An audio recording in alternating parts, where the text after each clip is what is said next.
you all were in the audience watching. How was that? Not nice. Go watch yourself. No, okay, but amazing for the audience. Like amazing.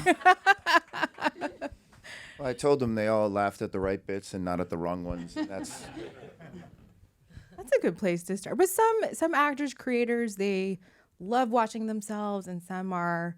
I don't know, I'm guessing, Matilda, you don't love watching yourself. Like, what is that experience for you all like?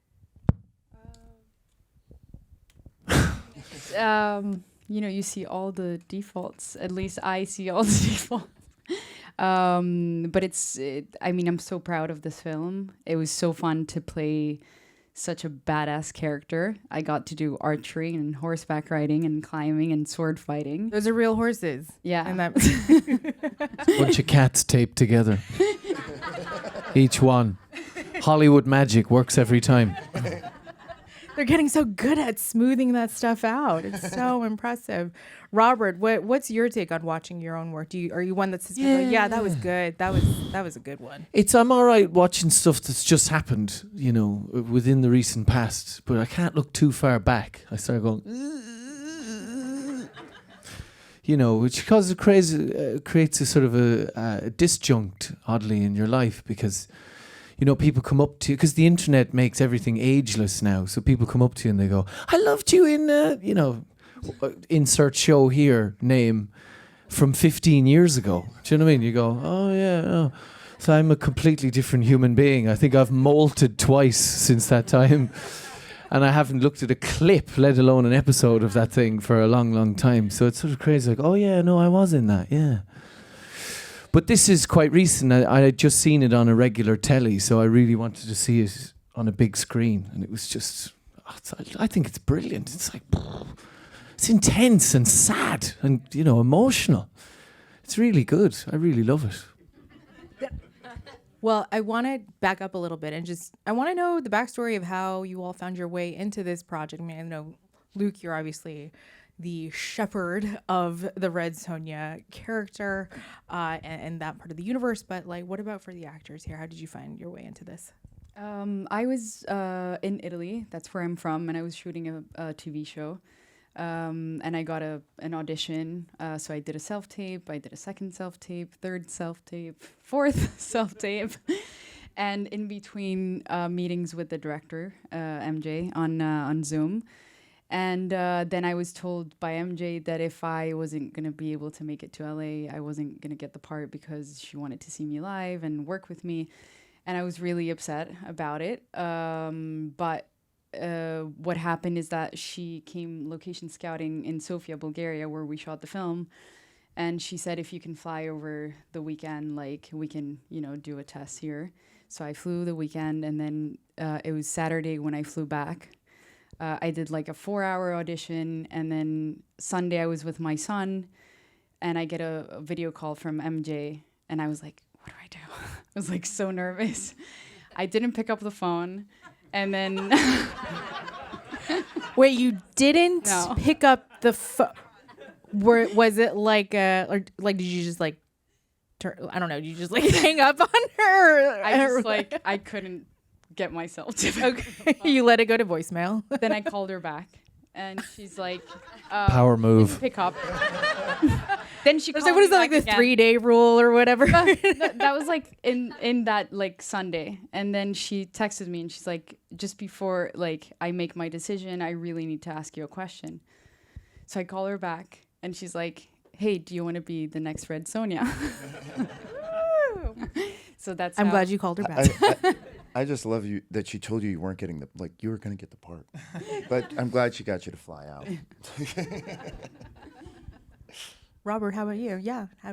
I was kind of flanneling around Toronto. My missus unemployed, and then just got contacted via the production. It's very an unromantic anecdote, to be honest. It's like sort of the good old-fashioned way. And it was about 3 weeks out because it was sort of early-ish August, and we started shooting early September, I think. Oh yeah, ye did. Oh yeah, sorry, ye started shooting. I didn't show up till, but I was there for a good 10 12 weeks. So how long was the full shoot? You were probably there by early August. Was I? Yes. And by the way, his first day of shooting was when he died. That scene, they threw him right in the deep end. Yeah, that was day one. Yeah. Starting at the end. Her first day of shooting was the beginning of the film, where she's like with a horse in a forest. It was very pretty. I mean, she had harder days after that. Till later that it was the most dangerous thing to do.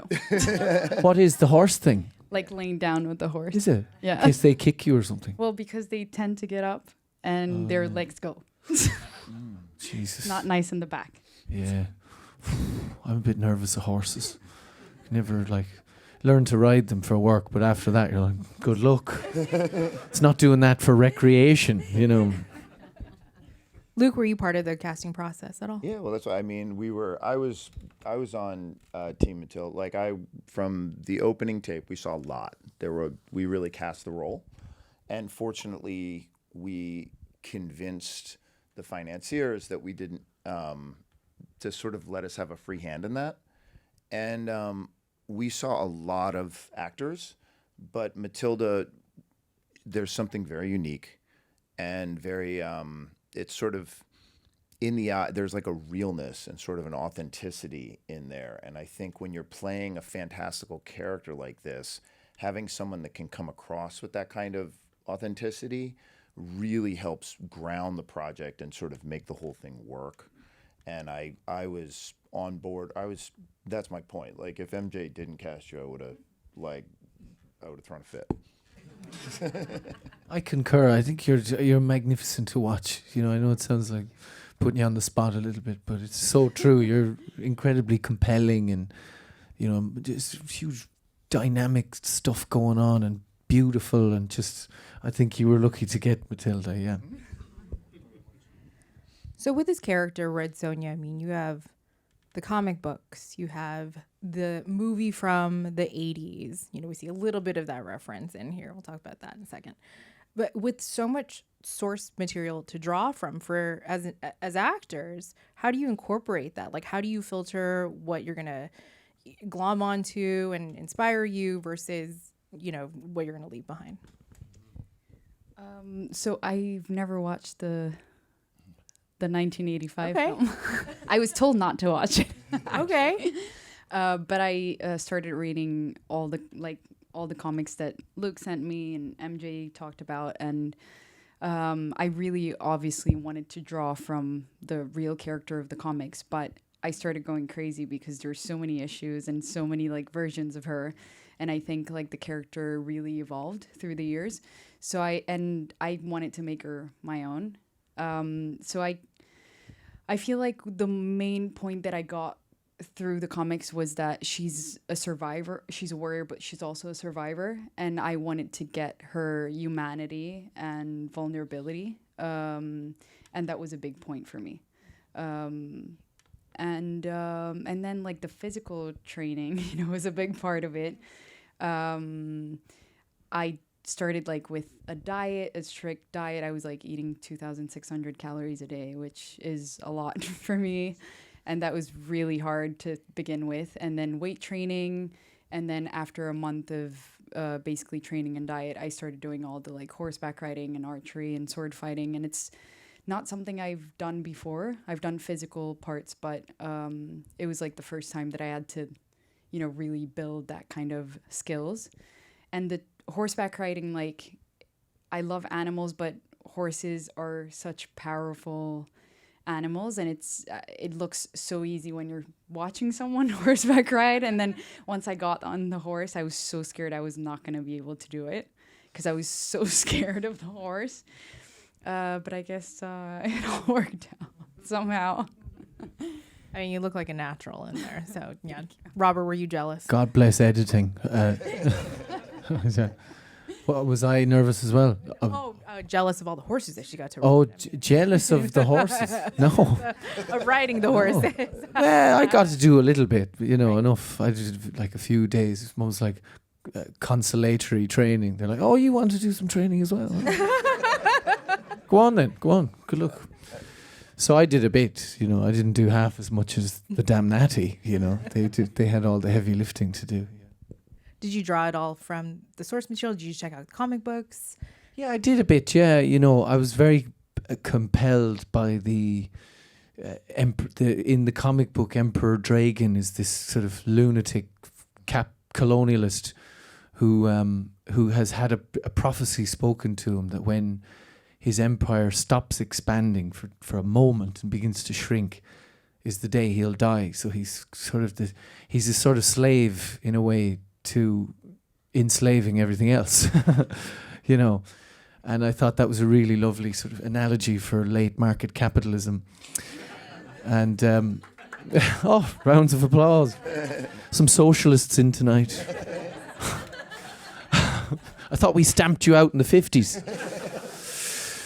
But the film was a kind of a new departure for MJ and Tasha who wrote the script. So, I just kind of focused in on that and went for long walks with myself and Dragon, and just tried to kind of figure out him from the inside out, And do you keep that dialogue? Like, do you jot those notes down? Like, I'm curious just from a craft perspective. Yeah, it's really useful pastime, I find.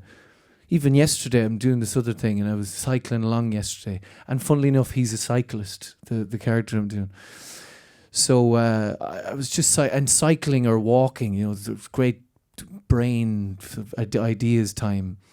And so I found myself stopping every now and again and just making notes and going, he did, and sort of anything from history to something he thought, or some sort of way he overachieved, and perhaps because he felt he was never good enough, and so it's sort of part, you're kind of like a amateur psychologist trying to come up with a character who feels like a real person, and has a history and has secret thoughts and public thoughts, and try to fill in as much of the void as possible, because I find it's really, really terrifying walking onto a set and all you have is the dialogue, but you've not prepped character, you've just practiced the dialogue. But there's no real person, there's no character there, and it's amazing sometimes how you'll just think of something and go, oh yeah, that somehow connects, I don't know how yet. But later on you find all those little things, those little sideways things do inform, however much internally, the performance, that it gives it more meaning, and you're less scrambling in an abyss, So yeah. And Luke, as the shepherd of Red Sonja, what kinds of conversations did you have with the cast about what you really wanted them to do and what you wanted to draw, and how to also like make it their own? Like, how do you balance that?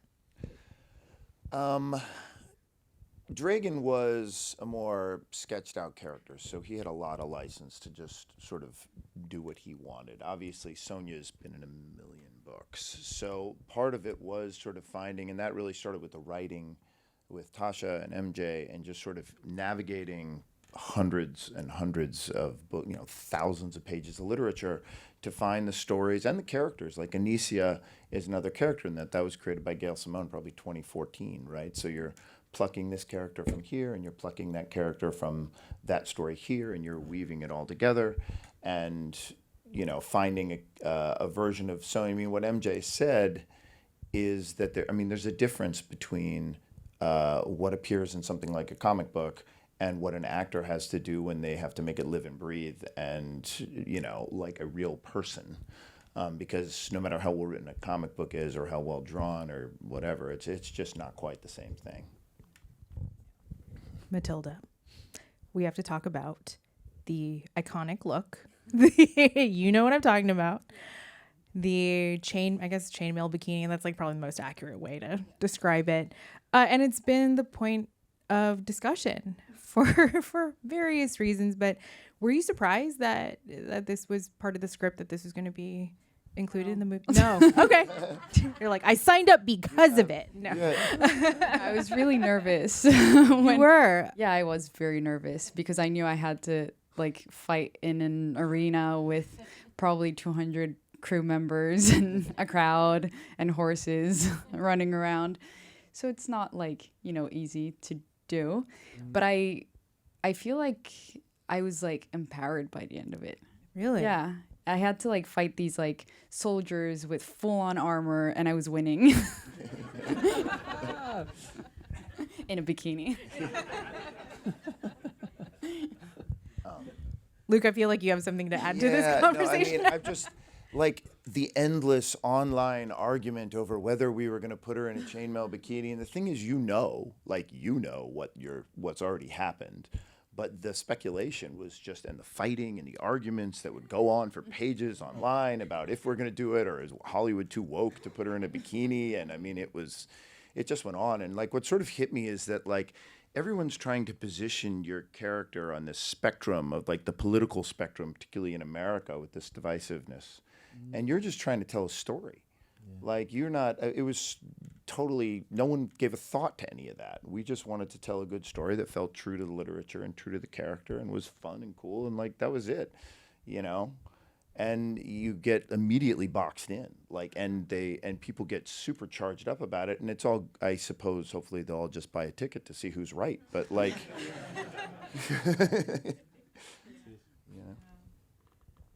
Dragon and Red Sonja at the end, I felt like it was such moving. It surprised me, that resolution. Tell me how you all approached it. Robert, was that your first day of filming? It was, yeah.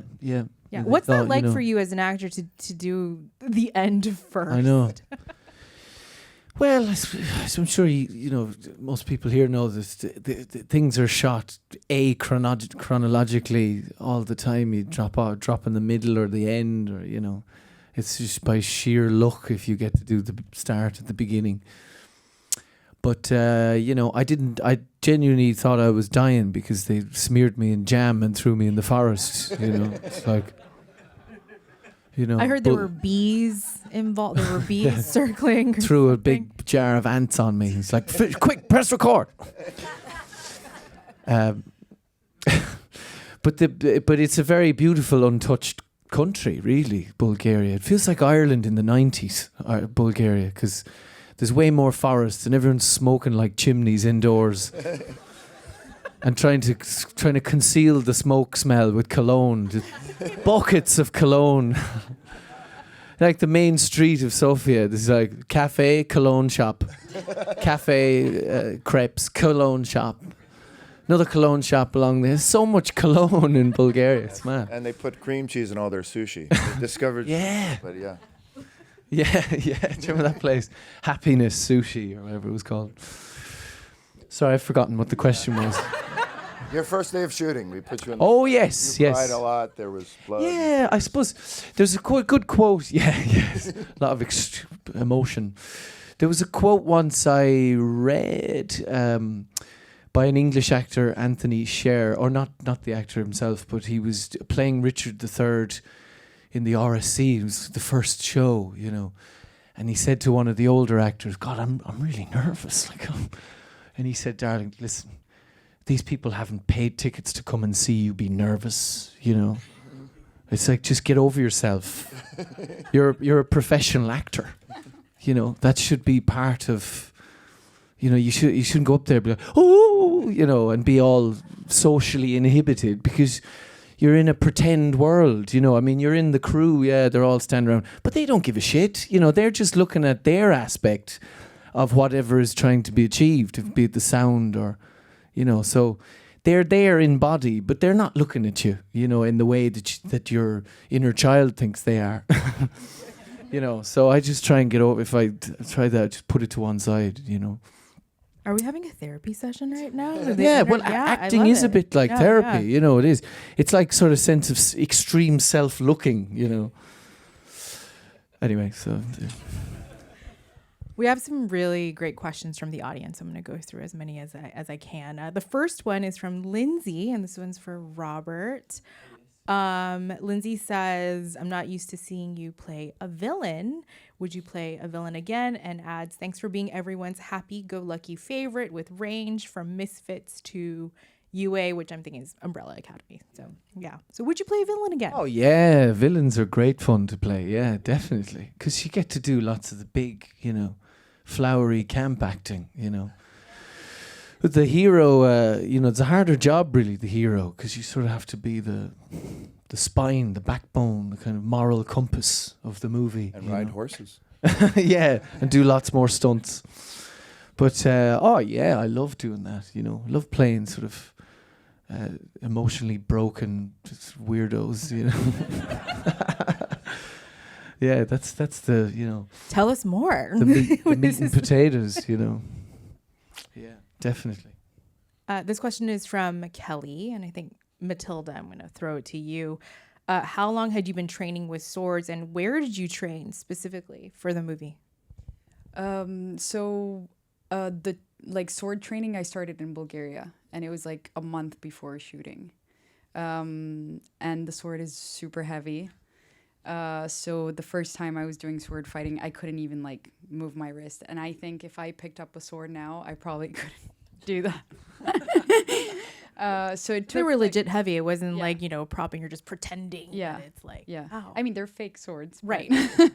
But yeah, very heavy. And it was a lot of like just doing the choreography over and over again because MJ didn't really want to cut the fights. She wanted like the whole fight to play through. So, and it was a lot of choreography. I think it was like 7, 8, about like 2 to 3 minutes. So like in a month we did that, and I like the first days were really hard. And it's like, it was kind of like the same feeling of the horse. I was like, we only have a month. How am I going to do this? In between, I have to do the horseback riding and the weight training and the diet and, the whole like emotional journey. But you have to act on top of that. Exactly. So it was a lot, but it was so much fun. I got super addicted to it because by like second week I would like get off set after like 12, 13 hours and like, taking a shower, and I would go to the gym or do the horseback riding. So I really enjoyed the training. Yeah. Robert, you weren't jealous of her having to do all that training, I'm guessing. No, not in the slightest. No. Eloy asks Robert, they say you bring gravity and depth to your characters in the sci-fi genre, which encompasses comedy, drama, romance. Is there a specific genre you would like to work in more? I'd more interested in working with individuals and people, that are creatives. And the genre thing is kind of secondary, to be honest, to... I suppose the circus folks that you're going to make the thing with, and the, So yeah, genre, Western maybe. A Western villain. A Western villain, yes. A Western. Do you have an accent that you can drop for us? What if it was like early frontier, we are taking over your town. We own this saloon bar now. He's from Germany. I just sort of go after good stories if people want to cast me in them. The genre part of it. I think sometimes the business and beyond can kind of associate you strongly with the type of genre. And therefore you start to be considered inside that stable and not outside. You know what I mean? That's a very real thing. So, and it can be to your benefit, but also it can be a bit like, but maybe it is a real thing. I don't know. So I suppose I've done lots and lots and lots of sci-fi, and this is not in any way to reject sci-fi, but I don't like being in stables either. Do you know what I mean? So maybe other stuff. Well, after that performance, I feel like this next question we should open up to Robert, but it's from Abby and it's from Matilda. Do you exercise your lines with a vocal coach, and how do you memorize your lines? Do you do it throughout filming, on the day of filming?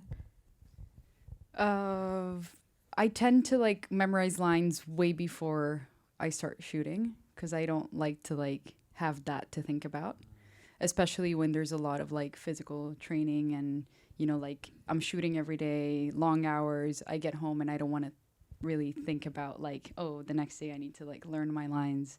Who do you run lines with? Depends, but if I can with the actor, like I rehearse like before I work with a coach. that I started working with when I first started. He's Scottish but lives in Italy. And I do theater with him. Like when I'm not shooting, I work on plays. And I work with him, and then, like friends or like whoever is available, the mirror. And then when I get to set, like I try to like meet with my fellow actors and like rehearse the lines with them. What about you, Robert? Yeah, I think that's dead on. I'm the same, where I don't want to be having to try to recall lines, You kind of got to get that and internalize it, and then you're freer to sort of play with it and not feel like you have to stick very literally to. I'm a great one for trying to really memorize the meaning and not necessarily the lines, definitely, but the meaning of the thing, and then just sort of see what comes out in the moment there. And I find once I actually taught that once by a theatre director as well, because there's loads of lines in this play. It's like you're trying to remember all the words, but just remember what they mean, and that's much easier then, to memorize. But yeah, memorizing scripts, yeah, you want to really have that internalized, and that idea of explicit memory and implicit memory. The idea that explicit is the one, trying to remember the things on your shopping list, going, oh yeah, onions, stamps, that kind of memory. But then the implicit memory is the cycling a bicycle or writing memory, And there is a tipping point where, if you know your lines, it goes from one to the other, so that you're not watching a character who's trying to remember their lines. You're looking at someone who's just operating from a more deep unconscious place, I suppose. Yeah. Well, my last question for the panel is, and I'm so glad all of you have sort of touched on this in a way, but how do you maintain your craft when you're between projects? And what advice do you have for doing that? I've just been waffling on for ages, please. So I go to the movies. I watch a lot of movies. I do theater, work on plays. I take courses of things that I love doing, whether it's like guitar or singing or another sport or sword fighting. Yeah, sword fighting. Nunchucks. So all the things that I want to do and I don't have the time of doing when I'm shooting. Yeah. Yes, same. I love working in the theatre. I love that. In fact, I'm doing a little play on Thursday, if anyone's Thursday, Friday, Saturday, Sunday, down in the Skylight Theatre in Los Feliz to promote young American playwrights. So yeah, it's good to keep the sword sharp, if you will, to use that analogy. I like, I live in the country. I live in the middle of nowhere, and I really love going on long walks with my dog and going for jogs, and just sort of pretending to be other people when I'm by myself. It's a really nice way to if you to prepare a character or something. You can shout and roar in the middle of the forest. No one's going to hear you. I want to know about that saloon guy that you just yeah. to us. Oh, I was working on him for years. You've been workshopping that one for a while. Yeah, you saved it for with tonight. my dog. Yeah.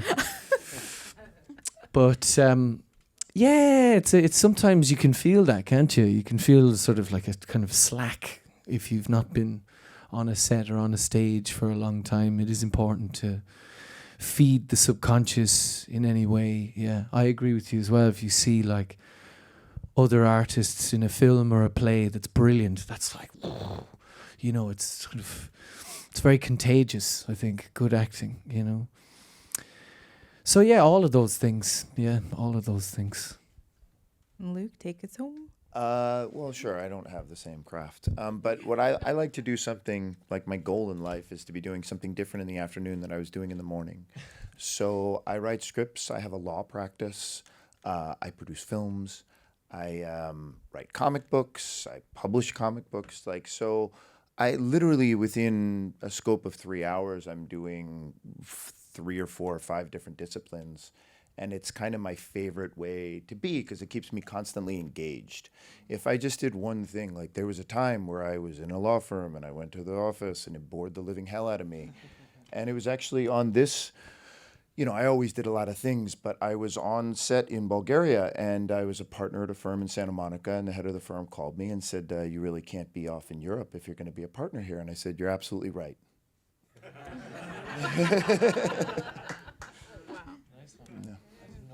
While we were filming, we were on set. Yeah. Oh, that's fantastic. Well, thank you everyone for being here. Congrats on the film, and yeah, I think everybody had a good time watching. Thanks for coming, folks. Appreciate it.